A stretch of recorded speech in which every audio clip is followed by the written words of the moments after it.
This episode of Not Another Gaming Podcast is brought to you by Thrive Fantasy. Thrive Fantasy is a daily fantasy sports and esports app that eliminates the countless hours of research usually involved in fantasy sports and focuses only on top tier athletes that have the biggest impact on the game. All you have to do is choose 5 out of the 10 available player props or 10 out of 20 if you're playing an NFL game to build your lineup. Each prop is assigned a fantasy value for both the over and the under based on how likely that is to hit the most props, rack up the most points, and win a share of the prize pool. Wait, Chris, It could not get more simple. I just think that, hold on, I think you were just like spiking like crazy for me. Hold on, my output volume for Discord was just crazy high. Hold on. To athletes that have. Yeah, it was pretty high. All right, well, the ad was okay, but you could do it better anyway. All right, ready? Wow, he just said, fuck you, you stink. No, it was seriously, it was just like, you know that, like, does anybody want coffee video? It was like that, because my Discord output volume was on like 175%. All right. Yeah, turn that down. All right, do the ad, but this time like a little bit better. All right, ready? Oh, fuck you. All right. That was murdering it. And go. This episode of Not Another Gaming Podcast is brought to you by Thrive Fantasy. Thrive Fantasy is a daily fantasy sports and esports app that eliminates the countless hours of research usually involved in fantasy sports and focuses only on the top tier athletes that have the biggest impact on the game. All you have to do is choose 5 out of the 10 available player props or 10 out of 20 if you're playing an NFL game to build your lineup. Each prop is assigned a fantasy value for both the over and the under based on how likely it is to hit. Hit the most props, rack up the most points, and win a share of the prize pool. It is literally that simple. Thrive has awarded over $1.5 million in cash prizes to date. So to start raking in the dough, use promo code WGG when you sign up today, and you'll receive an instant $50 match on your first deposit of $50 or more. That is 50. So to get started today, use promo code WGG via the Thrive Fantasy app or App Store or Google Play Store, or you could just go to their website at thrivefantasy.com. Once again, that promo code is WGG, so go download the app and prop up with us today. Now, without further ado, let's all enjoy episode 217 of Not Another Gaming Podcast. Not bad, huh? You know, first take, Poppy. Hello, all, and welcome back to Not Another Gaming Podcast. I am your host this evening, Chris P., the tallest and the lankiest. And as always, on these internet streets, every Thursday, coming to you live and direct. There's 3 of us. It ain't just me. It's a team on the front of the jersey, not the name on the back. I'm going to introduce, who should I say first? I'll say the more liked one first. Very handsome, newly prescribed glasses today, beautiful new dog, a whiz in the graphic design game, an overall great dude, away with words on paper, and out of that beautiful little mouth of his, Papa Dom. What up, G? Wow, I feel so great right now. Thank you. I'm doing great. I hope you guys are doing great. It was a tough day. Tough day on the links, as they say. Tough day on Wall Street for your boy, but we're battling back. It's okay. We'll talk about it in a little bit. Otherwise, everybody's good. Miller's good. I feel like my glasses are good. If you don't think that they look good, then don't tell me because I'm sensitive. But yeah, I feel great. You know, it's another Thursday, another Friday Junior, another day that I get to spend with my 2 fellow internet dads. Another great weekend to come, surely. And everything's looking up. So, yeah, it's your boy, Papa Dom. Here we go. Not to blow smoke up your ass or suck your dick, but I think the glasses, they look pretty good on you. You know, you look like a distinguished gentleman right now. And I would tell you, sometimes you get a shape of glasses that don't look good on your face. You know, your face is too fat or too narrow or what have you. And sometimes it just doesn't work. Those fit you very well. You look like you're about to make me a venti caramel macchiato, extra dry, raw salt, sugar on the rim, skinny, dry. And the most liked, see what I did there, Bob? I said, you know, I was like maybe liked a little bit more, but you're the most liked, which is news to me. People have been saying that people like Bob. And I mean, 217 episodes deep, the change has to start somewhere. So I already said the name, the buffest lumberjack on the East Coast, the coming out of Valorant, you know, doing pretty well. I think you were playing the medium today, just an overall savant in the video game streets. Dr. Bob, what up, pimp? Yeah, you know, I like to think that I connect with people individually, you know, at a real close individual level. And that's why people are just so drawn to me. So thank you guys to whomever comes forward and says, Bob, we love you the most. We love you the most. I appreciate that. Do a lot of people say that though? I mean, I don't don't, be dude, humble. I don't fucking know. I probably not, but Them- what? It doesn't fucking. I don't give a fuck. Um, yeah, yeah, I'm doing all right. I I got, I recorded episode 3 of Paging Dr. Bob last night, and it was hyper focused. There was a whole like hour and a half focused at the end of just GameStop shit that we'll get into today. And I got really fired up and like really emotional because unfortunately these things affect our generation considerably more than it affects any other generation. Um and I could talk about that again when we talk about it. But yeah, if I will be uploading episode 3 of PDB probably on Saturday because I get to work. I'm on site tomorrow, but we'll talk about it anyway. yeah. The world is this country is fucked up right now. If it Which we wasn't will get into, Bob. Good dude, vibes off the bat. Off the bat, if good it vibes. wasn't fucked up before, pretty fucked up now. Hey, I mean, everyone took a beating in the market today. I like saying that as like a seasoned stock market expert after 18 hours. I like to think I could speak on it. But yeah, we'll get into that. Without further ado, you see the panel on here tonight, like they are every Thursday. Let's get into a little weekend recap. Damn, son, where'd you find this? So, my weekend was great. I drank a good amount. Call of Duty came back this weekend, Call of Duty League 2021. So I had a buddy come over who's big into Call of Duty. Shout out Pete. And we got 36 White Claws. It was going to be a long day, so we wanted to spice up the flavors. So we got 3 different 12 packs. And to stand in solidarity with these esports players who get shunned for it all the time, I did have an Adderall because I knew it was going to be a long day. I wanted to stand in solidarity with them, you know? So sat on the couch for like whatever it was, 10, 11, 12 hours throughout the day, just pounding drinks, watching some Call of Duty, betting on Call of Duty, which felt incredible. Did pretty well.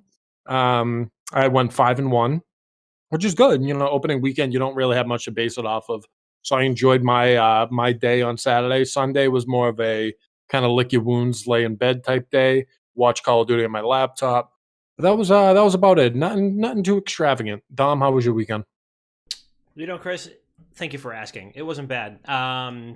It mainly was pretty chill. Hung out with the pup. Introduced him to some friends, some dogs, and some friends' dogs. So, all in all, pretty good. My life now revolves around this small, furry animal, and I have no control over pretty much anything else that I do. So, other than that, like last week, I started dieting, just because I'm really trying to get rid of the quarantine weight. And I've lost pretty much all the water weight that I was holding because I stopped drinking beer. Last week was the last beers I was drinking, because I've already lost 5 pounds, which is pretty crazy. So I'm pretty sure that's just beer water weight. But yeah, gonna try to lose another 10 or 15. Just try to shed some of the quarantine shit. But I feel good. The new Magic the Gathering set comes out tomorrow, and it's already out on Magic the Gathering Arena, which means I'm officially back in the game. I'm back like cook crack. Got the season pass on MTGA. I am fucking ready to smash skulls and stomp on throats all season long. So yeah, I've decided that I'm going pro in Magic the Gathering. So I'll see you guys at the next major, and that's me. Hey, those majors are electric. We saw that. We saw a little one going on at PAX, and that was pretty lit. I can't wrap my mind around it. I've never been a big card game guy. Hearthstone a little bit, but obviously you guys knew it a lot better than I did. But Magic the Gathering's a whole nother step. Oh yeah. And correct me if I'm wrong. Magic the Gathering's been around longer than Hearthstone. Oh, way longer. Yeah, it's the original competitive TCG. Hearthstone is a World of Warcraft flavored MTG light. Similar ideas, similar concepts, but Magic the Gathering is the original. It's basically on the same tier of poker now as a classic American card game. So yeah, I mean it's been around since the 80s, I think. So yeah, it's amazing. It's been around so long that there are people there are guys there's a Vice documentary about Magic, and it's fucking fascinating.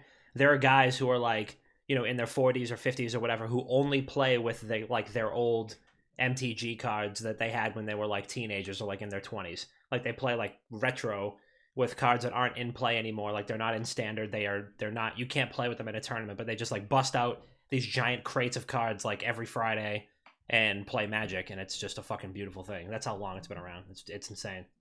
God damn, I'm gonna have to watch that. It sounds cool. Bob, how was your weekend? It was okay. I played a bunch of Valorant Friday, played a bunch of Valorant Saturday, went to Juggalo correspondent Tyler Bagley's basement to watch the UFC fights, watch Conor McGregor get his fucking shit kicked in. The guy took way too much fucking time off. That was the problem. I mean, it's what do you expect is going to fucking happen when you don't fight for an entire year? The last person you fought was on his way out. He was basically a retiree at that point.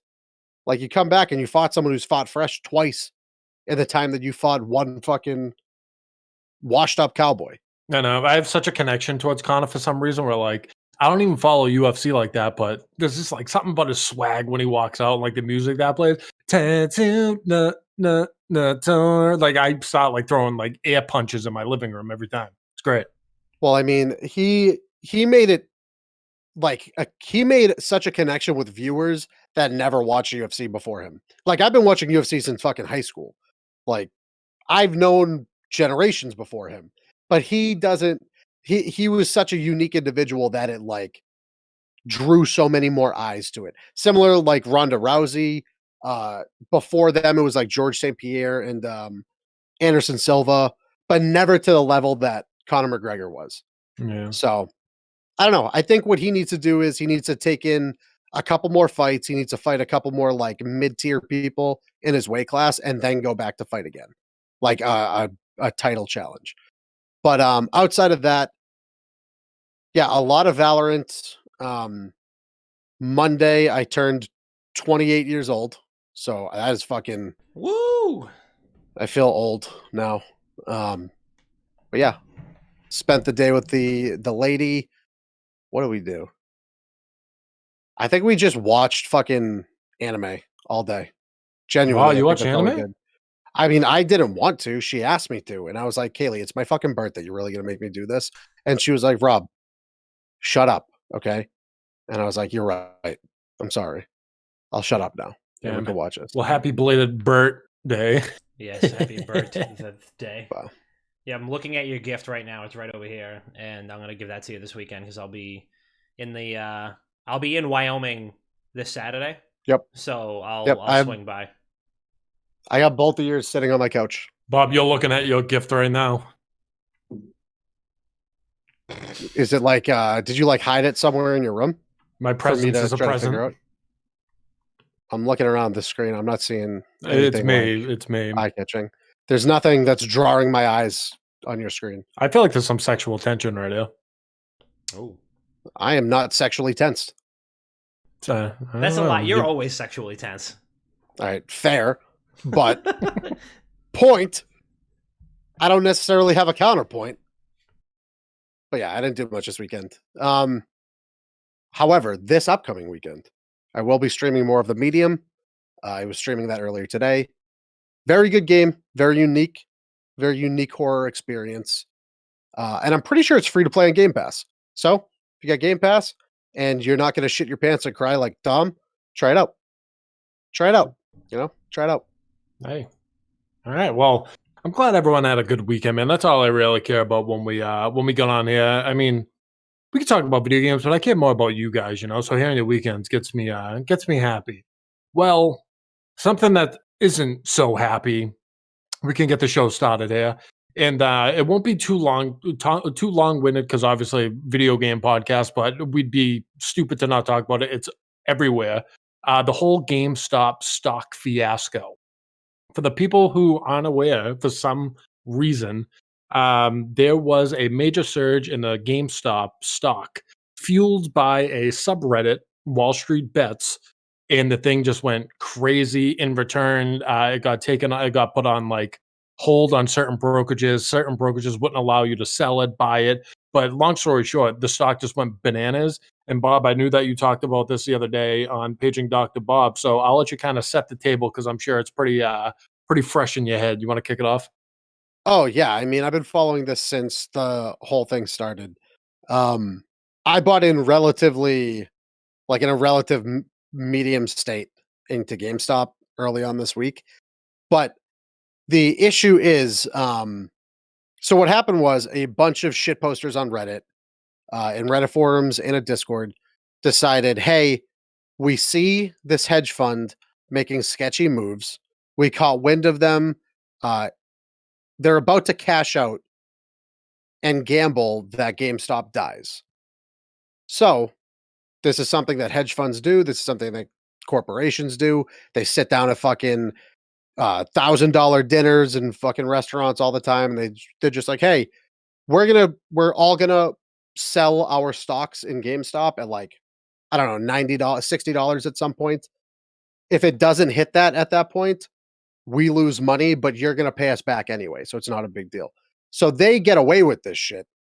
But the problem was a bunch of shit posters in Reddit found out about it, and they were like, "Nah, fuck that. Like, we don't want to deal with this shit anymore. We're gonna take over." And that's exactly what they did.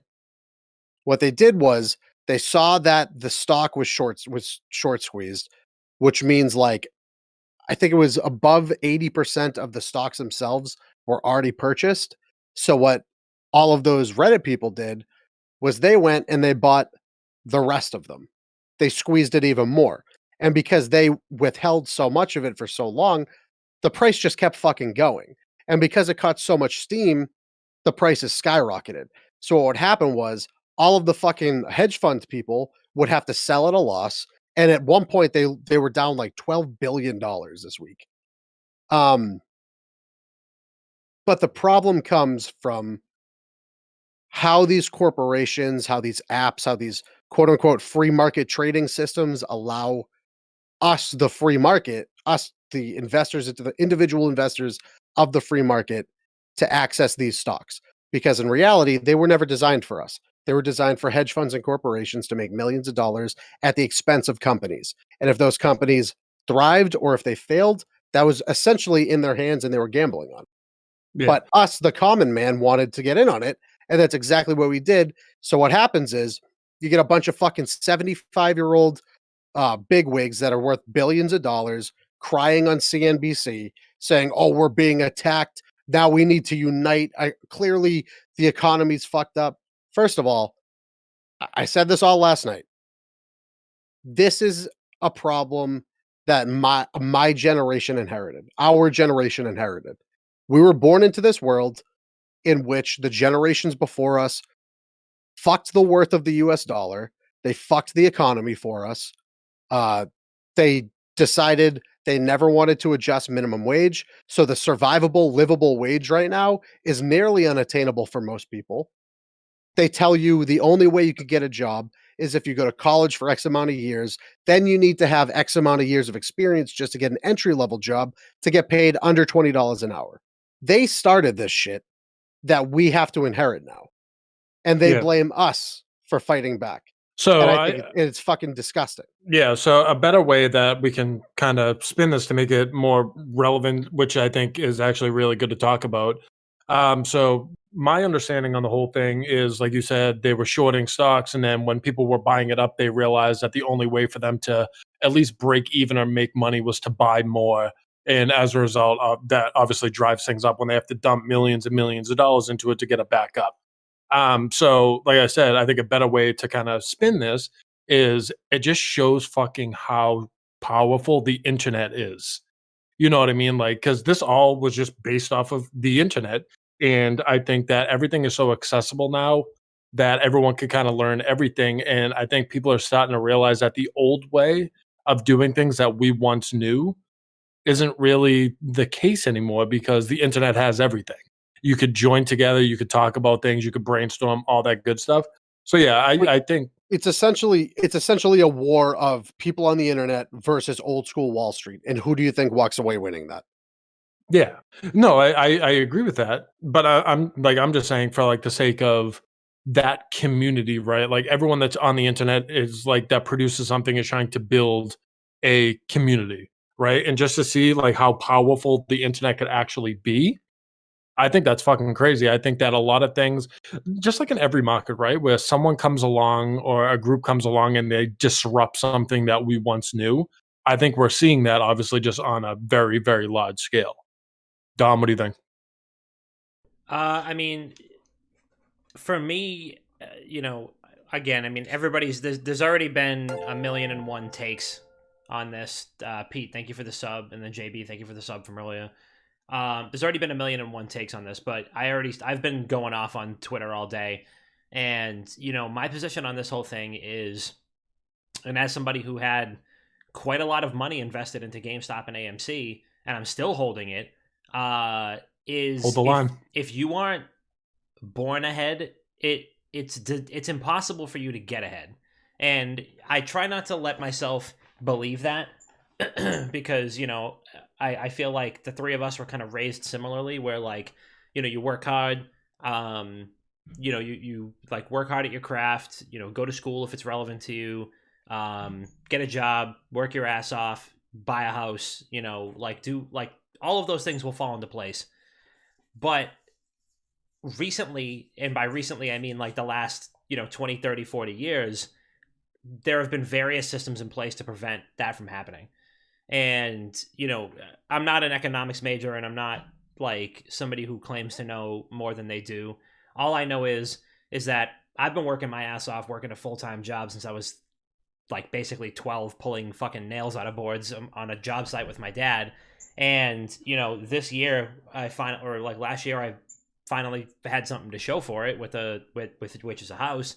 But for a lot of folks, like they're already kind of like born 10 steps ahead. You know what I mean? They've already got these assets or properties or trust funds waiting for them.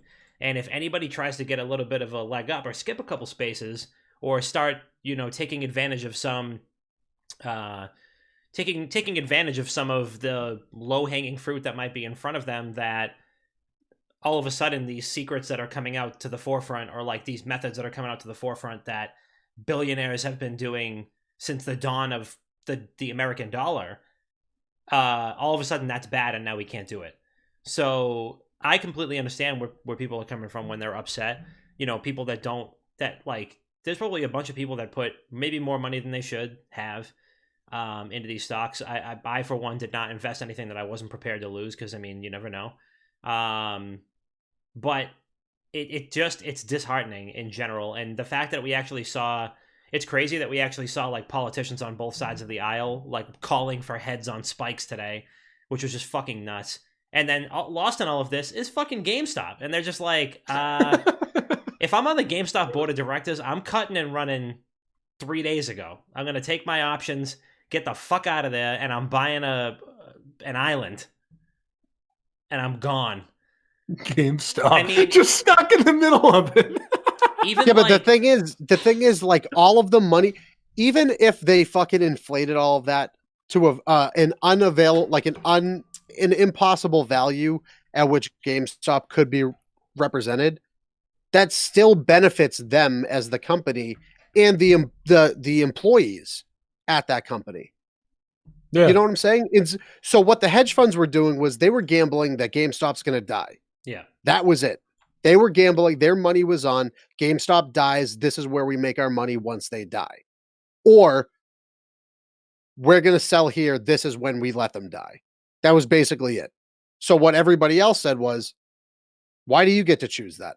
Why do you get to choose that? Why do you get to determine that? Now we want to be a part of determining that. We, as the free market, get to determine the value of them, the company. And we disagree with your value. So, like I explained this again, I explained this last night. In 2008, after the stock market completely crashed our economy, we were left in a fucking recession, essentially a borderline depression. What happened in 2011? I was a freshman in college at that time. Occupy Wall Street took place. What happened with Occupy Wall Street? A bunch of fucking hippie college kids went and slept in tents in the middle of major cities, and they didn't disrupt anything. They were just a nuisance and an eyesore, and they smelled like shit. But all they were was an eyesore to these billionaires.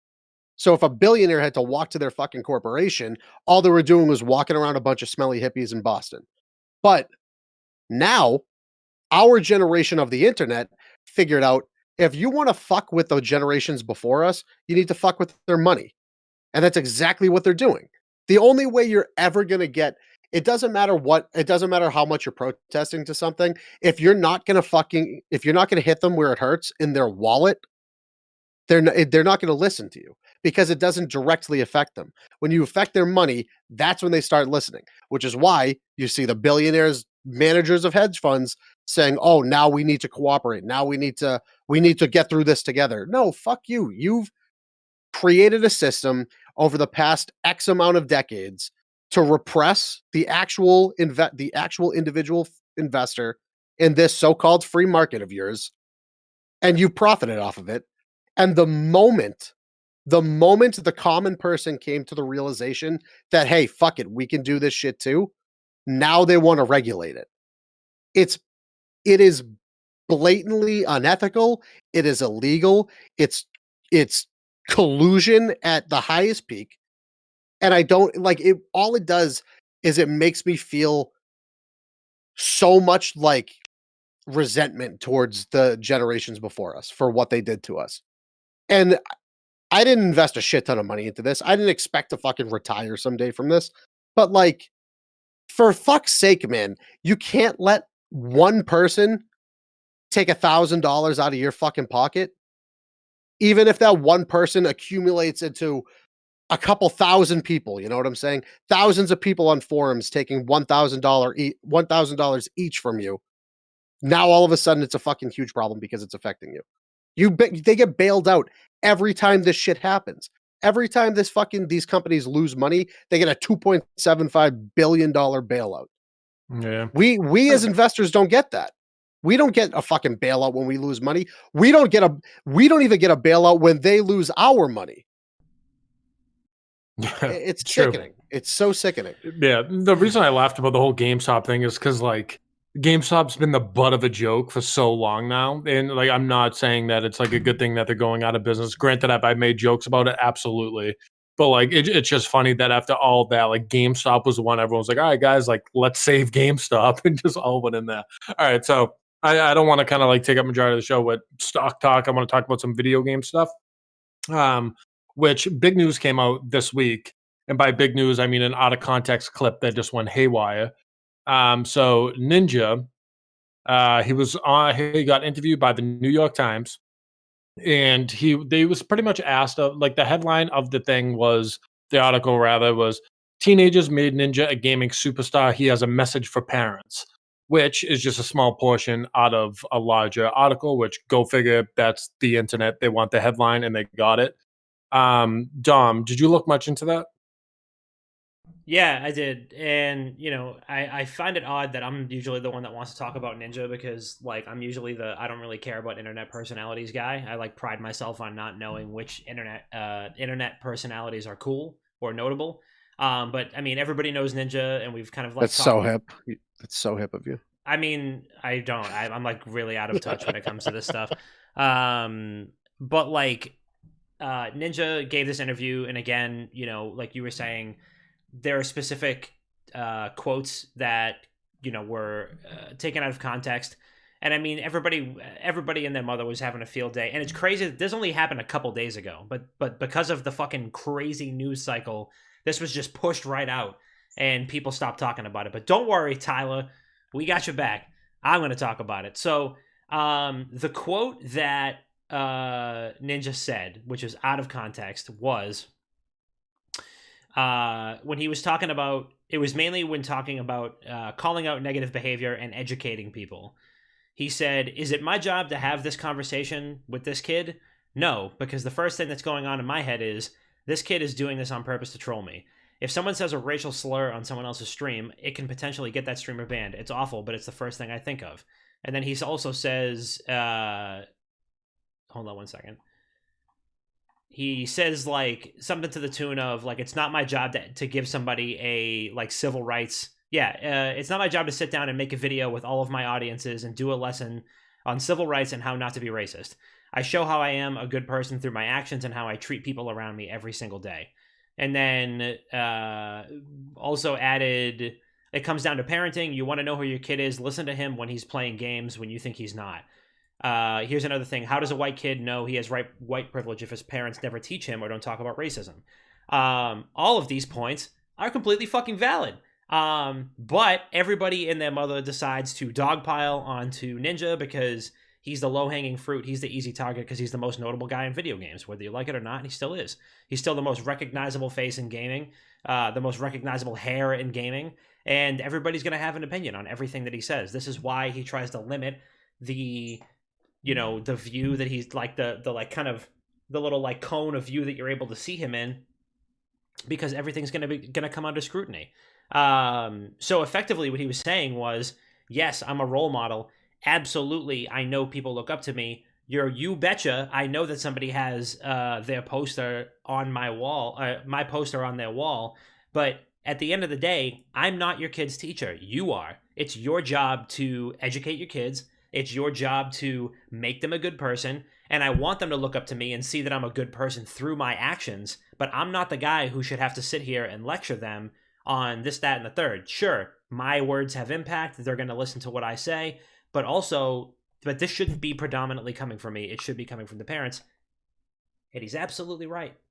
Mm-hmm. So, but everybody was jumping all over him. They called out, I saw a couple of tweets that were like, Ninja's a like white supremacist, misogynist, like woman hater, because they brought up the thing that he like wasn't streaming with other women before, because again, everything that he does goes under scrutiny. And he says, if I stream with a girl more than once or something like that, people are going to immediately make memes about how we're fucking and how I'm cheating on my wife. And he doesn't want that to happen. And anybody that has any sort of personal life is going to feel the exact same way. There's nobody that has his level of fame and like public eye wise. Like Dr. Disrespect is not going to be at like New Year's Eve with Ryan Seacrest trying to get people to floss. Is he one of the most popular personalities on the internet? Absolutely. But I feel like Tyler is like, maybe not above, but like diagonal from where he's at, because he's more marketable.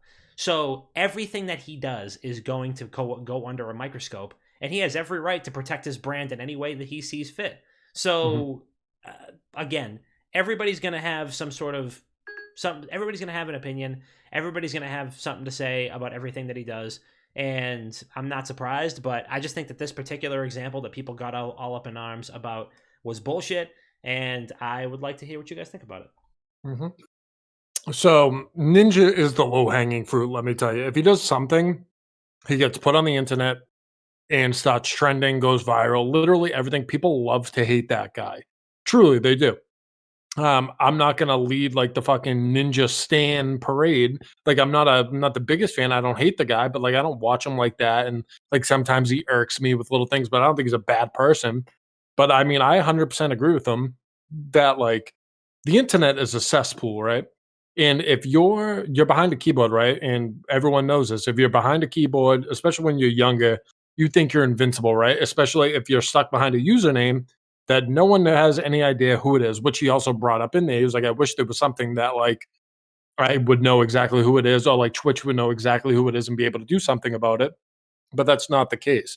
I don't think it falls on an entertainer's plate to teach morality or like teach what's right and what's wrong with your kids. But on the same side of the coin, I guess, the other side of the coin is I think that you with an audience, like you have to be mindful of that, and you have the ability to make impressions and teach things. But at the end of the day, that's not your job. I'm like the biggest person. Like if you have a platform, use it for the right things. And so far, he has. I mean, granted, he has said words in the past that I don't agree with, and he said things in the past I don't agree with. But like he has a platform and he does what he wants to do with it, and a lot of the times he does it for the greater good. But I don't know, the whole situation just it boggles me how people are going after him about that, just because like I sound like I'm beating a dead horse, but it's the same shit. Like he's an entertainer at the end of the day. That's it. You're watching a TV show. you're watching a TV show, and sometimes in a TV show, there's good points that make you think. And sometimes during TV shows, things happen that teach you a lesson. But at the end of the day, he's there for entertainment.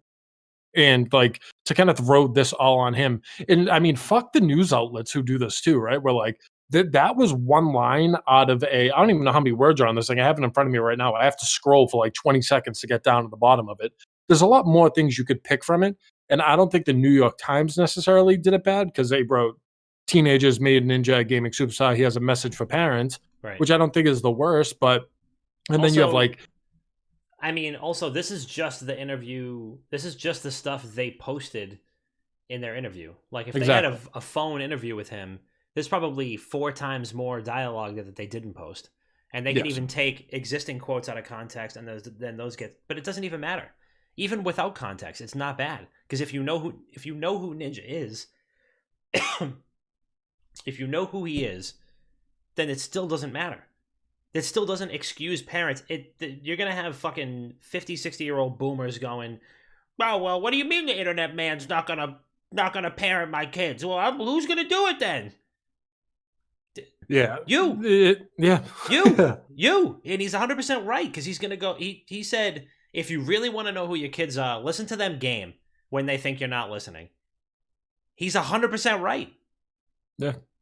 I agree. Chris, when you're alone in your apartment, which you probably are right now, how gross are you and toxic when you're playing video games?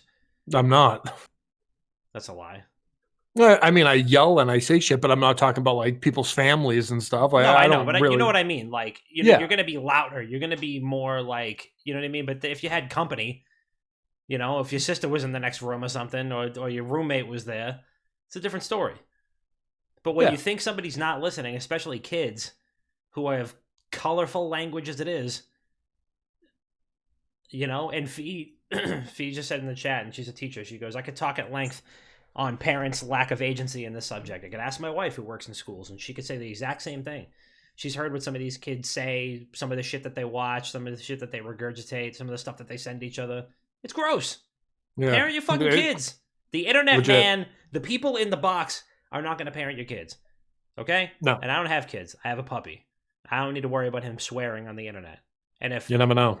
Yeah, listen, I mean, you never know. If you ever find any offensive tweets from Miller, let me know. All I know is Miller texted me earlier today and was like, "Hey, Uncle Bob, I'm really worried about GameStop at AMC and Nokia. I wonder if maybe together everyone could unite and just hold the line." Yeah. Wow. And I said, you know unprompted. But don't forget the last part. He said, I'm not a financial advisor, but if it was me, I would hold the line and not sell. But he said he's not a financial advisor. Said that. And then he said, P.S. I invested heavy into Doge. But yeah, again, unprompted. Just crazy. Not a financial advisor. No, crazy what he sent to me earlier today. And I was like, you know what, nephew, you're right. But yeah, I mean, I echo everything that you guys say. I think there's so much space that parents just no longer inhabit in their child's lives at this point, because, and a great part of that is because of the internet. The problem is, it's not Ninja's job to teach your kids to be good or bad. It's your job to teach your kids to be good or bad. It's that simple. A child is a reflection of their parents. That's all it is. Everything that they or whoever raises them, right? Exactly, or whomever raises them. But you can't just expect a famous person on the internet to give your kids a fucking lecture. It's not up to them. It comes down to you teaching them to be a good person. It comes down to the education system to teach them about racism in America and the history of racism in America. It's not his fucking job.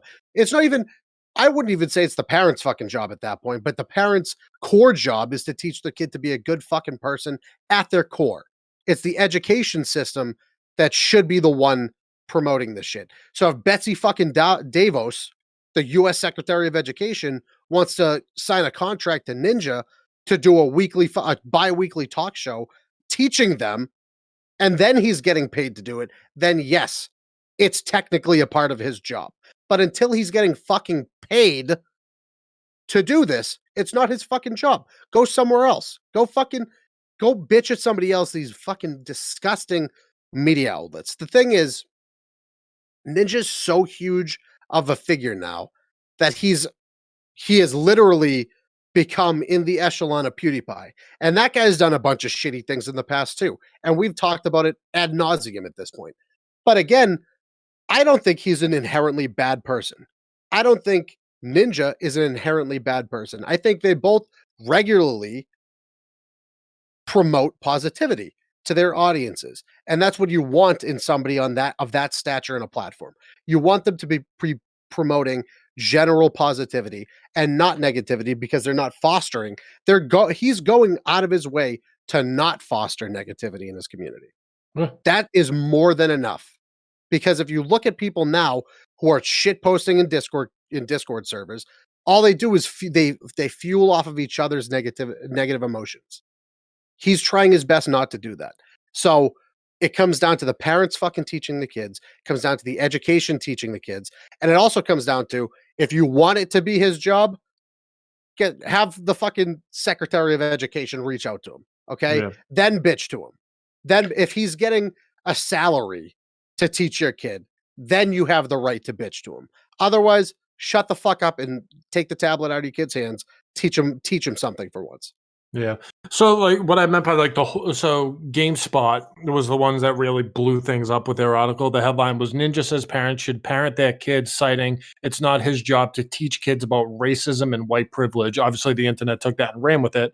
And I don't know if this job position exists, but I feel like there should be a person in the middle of an interview that has really no ties to either side, that is in charge of. They have to sign a fucking oath or something that they can't doctor the interview or the video or the audio. And I think they have to be the ones to open it up so we can literally see the context behind everything, instead of these outlets just picking and choosing what they want to take out of it and what's going to get the most clicks.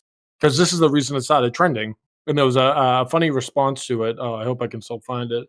It was pretty much along the lines of, oh, it's right there. If we can't learn life lessons from Ninja, what even is the point? And it's like obviously joking around, but it's true. It's just like, but you can make that argument for every single public figure. That's the thing. You can make that argument for every single public figure that they should be teaching these people shit, or like you'll have these people going at any public figure. And it's not my job or our job to kind of argue with a fine tooth comb of like things that were said, or what's right, what's wrong. We're just going off of kind of what we saw this past week. And my God, was this a big fucking story. And I chose to stay away from it. I didn't post anything about it, but I got all my info and I wanted to talk about it here, which I am definitely glad we did. All right. I kind of think that if somebody needs their life to be modeled around what Ninja's teaching them, there are significantly larger issues at hand. Yeah. Significantly larger issues that need to be. All right, gotta go to school. Twitch.tv/ninja. Dude, there's bigger problems there. Yeah. All right. So moving on from Ninja, something I've seen a lot in the headlines recently too that we can just kind of touch on. I want to talk about the future of esports betting with you guys, because it's not completely normalized just yet. Do you think there's a market for this? Like when it actually goes public and majority of stays, do you think esports betting and gambling is going to be a giant thing? Bob, as someone who watched Counter-Strike, I want you to kind of kick it off. I mean, yes and no. Yes, to the extent that, like, I mean, you see what we do with Thrive Fantasy. It's so you're picking you're betting on a point system. You're not just betting on a team winning, you know what I'm saying? You're betting on people to perform.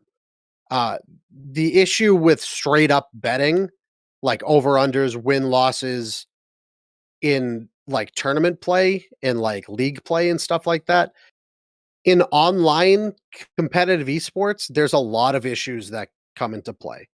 And I've seen it for the past year and a half, or the past year now, with online CS:GO. Like, it's basically every 3 months there's been a scandal at this point. And how would anybody regulate that in a betting commission? Like, there was a scandal going on in Counter-Strike where the coaches could view death cams and then get in-game advantages inside of a round. And that would benefit the teams, like seeing where the enemy team is. And that was a huge ESIC scandal that went on. And like 38 coaches got fucking nailed with it. There's so many issues that go on with it, unfortunately. In an online environment, there's just gonna be more. And we already see match fixing take place. It's so much more prevalent in fucking esports than it is in traditional sports. How do you regulate something like that? Like you see Steel, Brax, all the people that are playing professional Valorant right now, or a lot of those people who are transitioned over to professional Valorant, they got there because of match fixing in fucking 2015. Like that was 5 years ago before betting was a thing. They were winning skins that were worth money at the time. I Yeah. think yes, there's absolutely a trajectory for it. That yes, at some point, when lands come back, when PCs can be regulated for .exe files, just like our pal Forsaken. Um, until that point, I would be hesitant. Honestly, online CS it's a different breed of professional Counter-Strike. There's been so many shakeups since everything went online. So I don't know. I wouldn't. I take it back. I probably would fuck around with it just because I literally watch professional CS every single day. But like an average viewer, I think they would probably be hesitant. Yeah, that's what I was gonna say about the whole thing. Now that, like, if it's on LAN, obviously there's a little more regulation that can go on. You're never gonna be able to talk to people behind the scenes in esports or even traditional sports. If they have like ulterior motives before the game to throw it or something like that, that'll never stop. There obviously just has to be more of an incentive on their end to win. But I think until obviously the world goes back to normal and everything's regulated and on LAN, I don't think it will be as big as it possibly can be. Is it in the trajectory to be giant? Yes, I truly do think so. If you look up numbers on certain of these, on certain international gambling esports websites, the numbers are there. People around the world are gambling on this. I just did it this weekend. My book that I bet on has Call of Duty. They have Counter Strike. They have Dota. They have League. They have everything on there. And I think if you can learn the ins and outs of the teams in esports more than traditional sports, I think you could win a lot of money. But at the end of the day, it just comes down to one, it being legal, because I don't think it's legal in fucking more than a handful of states right now. Um, or even you can probably count it on less than a hand. But yeah, but once it comes out and once it's actually legal, I will happily partake in esports gambling. Just to say I was like involved on a scandal, a match fixing. Like I'll be telling my kids, yeah, like I remember at IEM Katowice, I was betting against Astralis, right? And can you believe that Cloud9? They ended up winning because Astralis fixed the match, so they were all betting on. Like it'll be a fucking story. It's like the Pete Rose story that we all hear from our grandparents all the time. I don't know, dude. Astralis is being publicly traded. Cloud9's in a really rough spot You right now. get what I mean. I personally wouldn't bet against Astralis unless they're going up against Navi or G2 or Navi or G2. All right. Thanks, Bob. You know Counter Strike. I get it. I was just trying to make a fucking point. Dom, what do you think? Yeah, whatever. I mean, yeah, I think there's definitely a place for it. I don't see why you wouldn't want that. I don't know. I don't have like a whole lot to say. I'm not like a huge gambler, so I don't really think that this is a huge deal. I mean, sports gambling already is becoming like this insanely like widely accepted, like, widely publicized practice. So, I mean, I don't see why esports can't be a part of that. In general, I think that there's nothing wrong with it. I mean, there's plenty of countries that have legal gambling for pretty much fucking everything. And I think that if everything else is already getting legalized, then yes, there should be a sphere for esports and gaming gambling as well. I would bet on a fucking seahorse race, if it was exciting enough. I don't give a fuck. And honestly, I would be more likely to bet on a video game than I would on. Whoops! I just moved the fucking video box there. I'd be more likely to bet on a video game than I would on a traditional sport because I probably could predict it a little bit more. I know more about it. I mean, there's people that bet on football that like know that have like every football team's records against each other memorized for the last 30 years. And we're going to end up seeing that with CSGO. We're going to end up seeing that with CDL. We're going to end up seeing that with pretty much everything. So, I do worry about cheating. I do worry about the match fixing stuff. And I think there's going to be a lot more regulation and a lot more rules that need to kind of go into place before this stuff really takes off. But yeah, there's absolutely a place for it, and I would happily support it. Yes. We got anything else? Yeah, I think Bob wanted to talk about the Borderlands. Oh, movie. yeah. Kevin Hart got cast as Roland, the soldier for Borderlands the movie. Kate Blanchett is also cast. Love her, big fan. I don't know what role she's playing though. I have no idea. She's playing. But Lilith. anyway, that was the name I was looking for. But yeah, there's a Borderlands movie in production. I think it's going to be awful. I'm going to watch it anyway.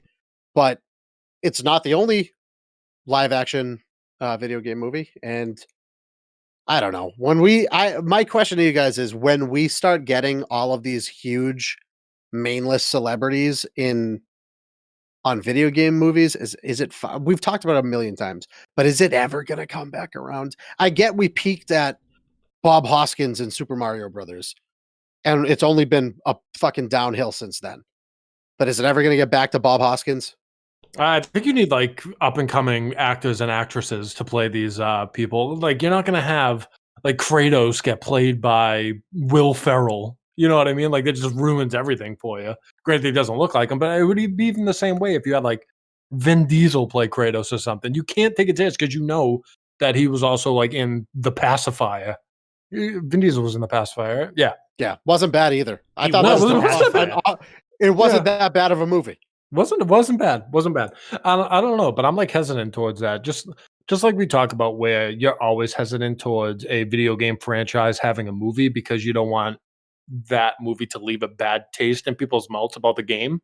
I think that falls heavy on the actors and actresses that you cast for it as well. Like, I don't get me wrong, I'm not the biggest BioShock person in the world, but like, I feel like Kevin Hart does not fit there. I hope I eat my words. I hope he plays Borderlands. Sorry.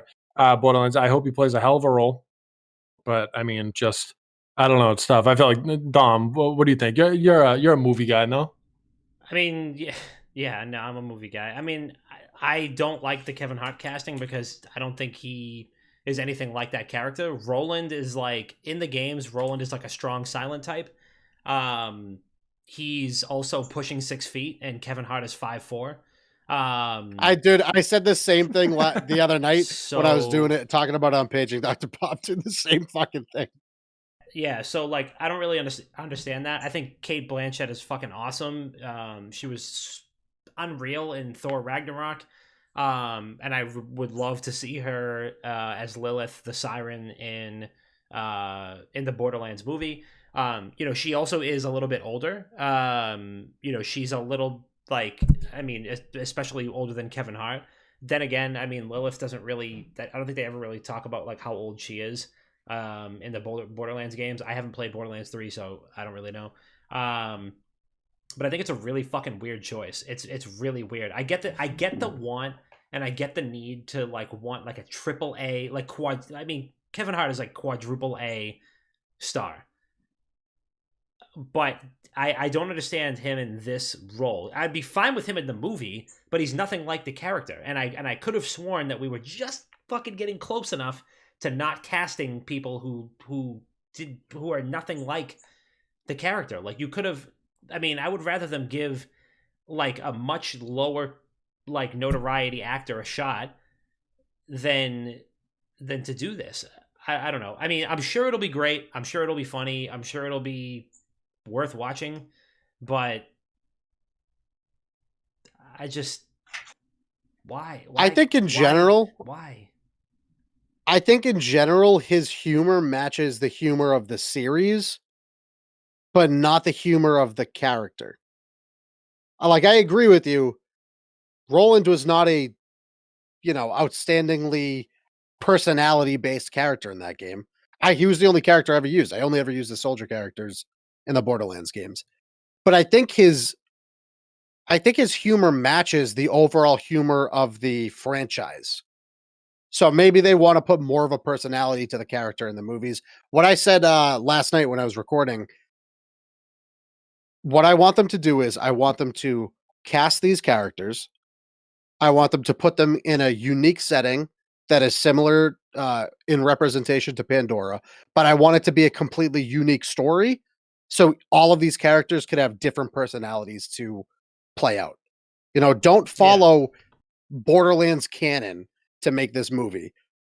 Make a Borderlands movie in the universe, in the environment, with the characters that is different enough that it sets itself apart. I haven't. Yeah. Has the fucking has the Monster Hunter movie actually come out? Because I still haven't watched it, and I need to watch it. It's out, and apparently stinks. Well, I'm gonna watch it anyway. It doesn't matter. I'm still gonna watch it. But like, that's something that they did. They took a title, they put it in a kind of Monster Hunter environment, and they made a completely unique story around it. That's what I think they should be doing for all of these fucking movies. Don't follow the games step by step, point by point, note by note, because you know what's going to happen. Gamers are just going to be mad that you fuck something up in the end. Yep, they'll just dissect the whole thing.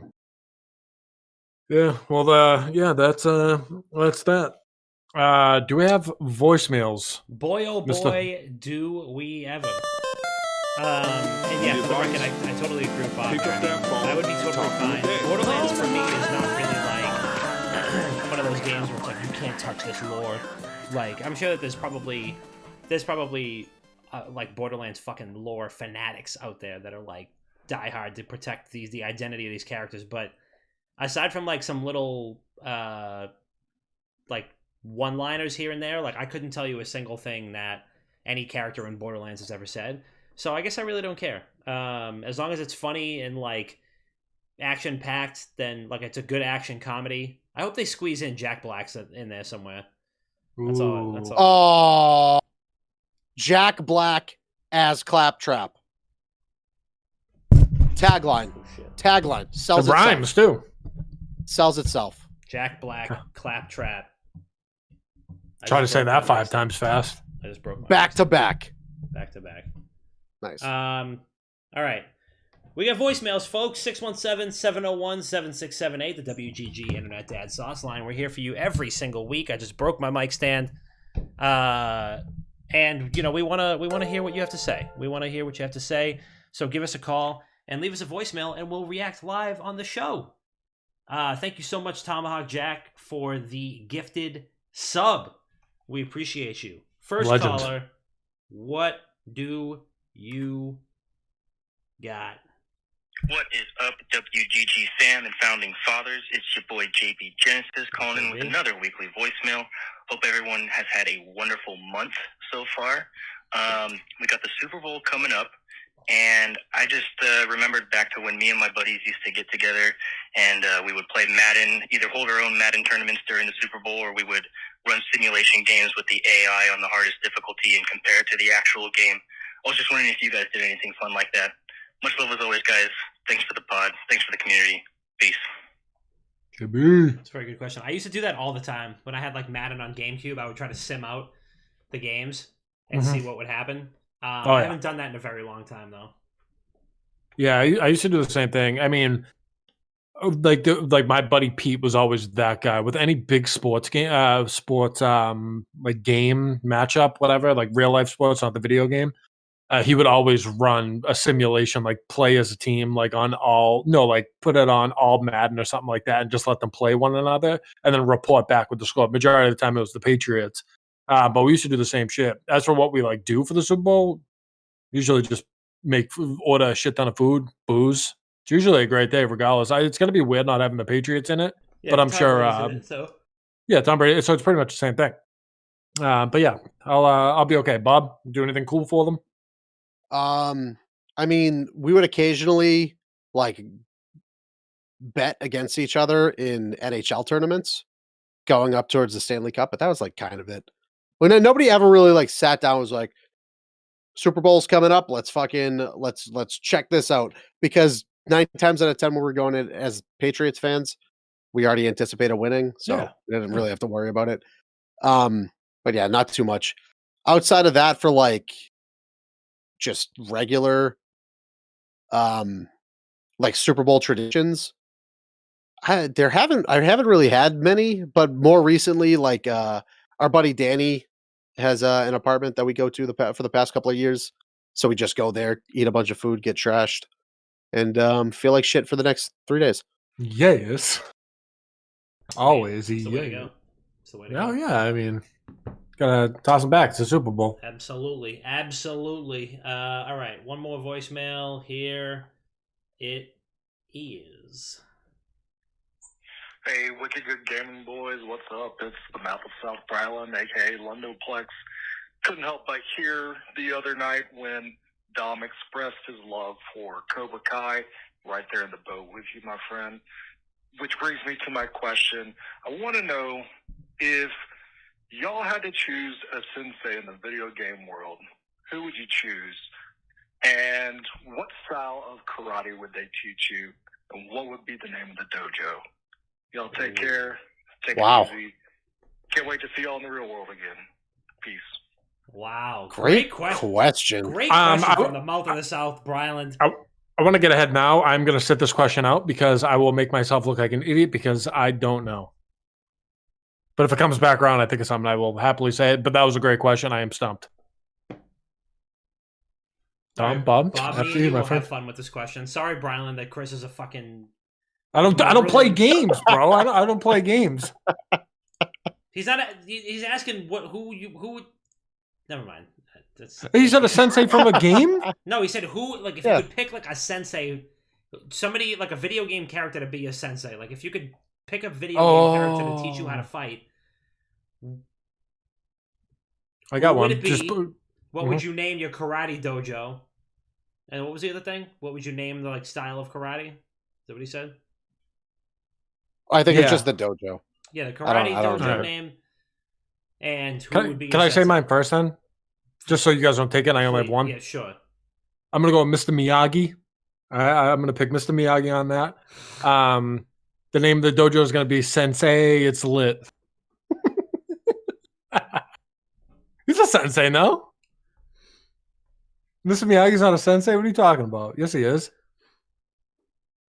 Bob, what do you got? I am Bryland. I'm so sorry on his behalf. I'm sorry too. I thought I nailed it. That's why I said it's okay. Oh my God. I want Kratos. I want Kratos to be my sensei. Yeah. Because you watch him raise a child, you know? You watch him bring a child into adulthood almost, you know? Teach him the ways of his ancestors. Teach him the ways of Kratos himself, the god of war. You know, I want that. And the fighting style is just, it's all brawly, you know? It's all fucking pick somebody up, put him through a wall, you know? Maybe punch Poseidon to death a couple of times. Grab his trident, stab it through someone's fucking chest. Kind of like, I'm thinking of like Kratos in the Mortal Kombat fight style. You know what I'm saying? Yeah, where it's not like actual karate. Dojo name like the Spartan helmet or something like that. Or like the ghosts of Sparta or some shit like that. Isn't the Spartan helmet like, isn't that a code word for your dick? Tom, what do you got? I think it is.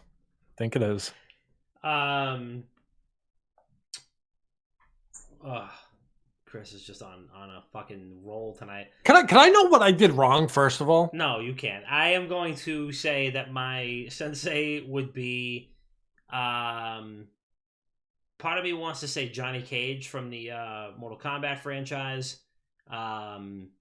We never get to see him like open up a dojo in the Mortal Kombat canon, and we never get to see him teach what he has learned. So I would proudly be his student. As far as a dojo name, I feel like an easy layup name is just cage fighting. But I think he actually has like a style of karate in the games that he teaches. But I do love the show Cobra Kai. It is fucking awesome. I just finished the 3rd season a couple weeks ago. It's so goddamn good. I would recommend everybody tomorrow, while you're buying into AMC, I'm not a stock advisor or a financial advisor, throw on Cobra Kai so you can watch it because it's fucking awesome. Sea Dog is dying on the hill that Chris has done nothing wrong in this episode, and I am so sorry to inform you that you are 100% incorrect. I didn't. I did nothing wrong. You guys just don't want to see me winning. His transgressions this episode are unforgivable. This is how, in the words of Kodak Black, you guys don't want to see me winning. You'd rather see me in the penitentiary. Truly, you just don't want to see me winning. Chris. I would like to see you as a newly founded stock person. I'm going to use some stock terms.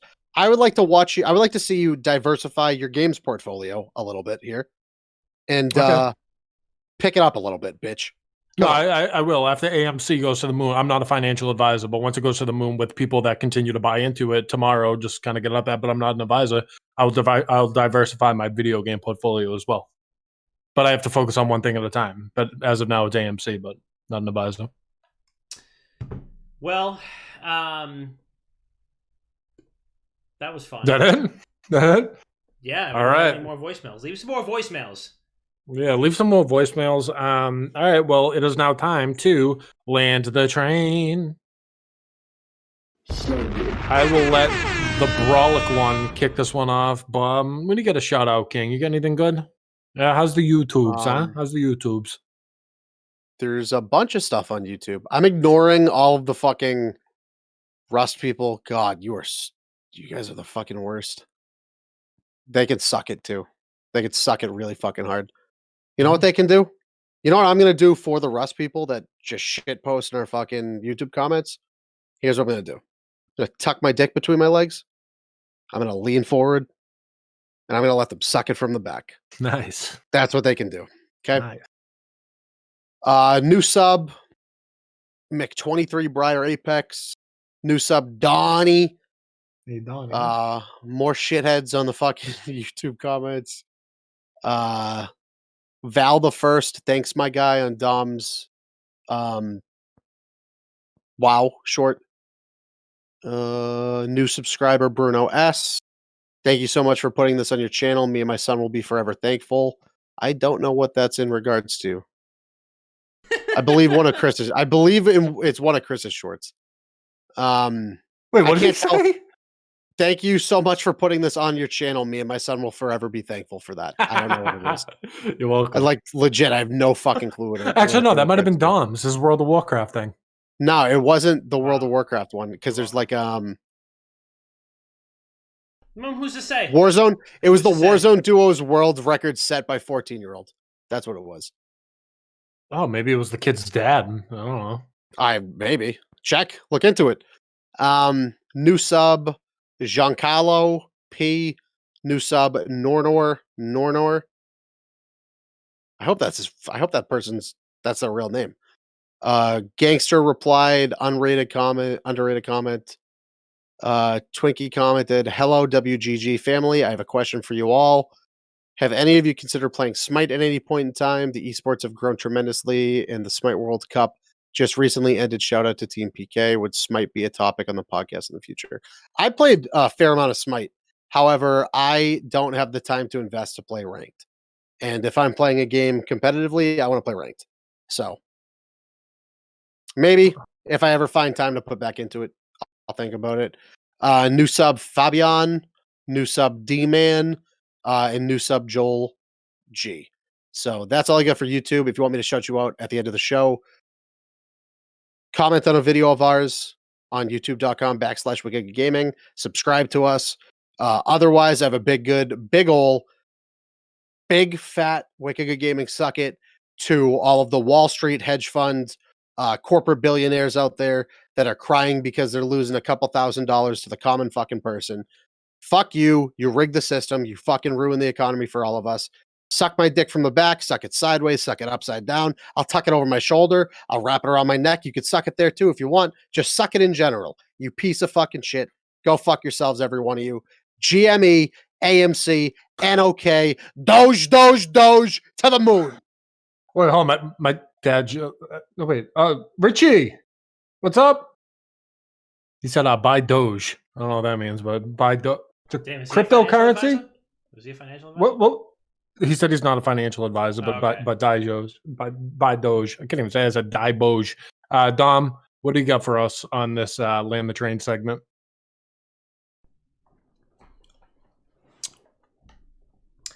Here's what I got for you. Internet people are not responsible for teaching your kids how to be, and that's your responsibility. So stop getting mad at the internet people if they say things that you don't want them to say, because your kids are hearing them, because you should be teaching your kids to listen to you and not internet people. So learn how to do that. Hold the fucking line. Buy AMC. Buy the dip. I want my chips with the fucking dip. I want my chips with the dip. I don't want any plain ass chips. So bring them dips. Bring them dips. Buy the dip.